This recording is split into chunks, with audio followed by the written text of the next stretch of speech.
Dear friends, ఈరోజు సుమతీ శతకంలోని ఒక మంచి పద్యం గురించి చెప్పుకుందాం.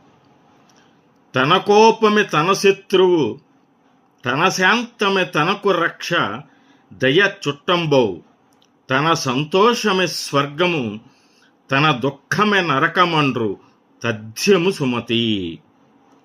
తన కోపమే తనను శత్రువుగా బాధిస్తుంది, తన శాంతమే తనను రక్షిస్తుంది, తన దయయే తనకు చుట్టముగా సహాయపడుతుంది, తన ఆనందమే తనకు స్వర్గసుఖముగా ఉండును, తన దుఃఖమే తనకు నరకము వలె వేదన కలిగించును. ఇది నిజం. అంచేత ఇప్పుడు మనందరం కూడా మన యొక్క కోపాన్ని తగ్గించుకోవాలని చెప్పేసి ఈ విధంగా మిమ్మల్ని కోరుతున్నాను. ఈ వీడియో, ఈ పద్యం నచ్చినట్టయితే లైక్ చేసి, సబ్స్క్రైబ్ చేసి, షేర్ చేయండి. రేపటి నుంచి మరిన్ని పద్యాలు, వాటి భావాలు తెలియజేస్తాను. నమస్తే, ఉంటానండి.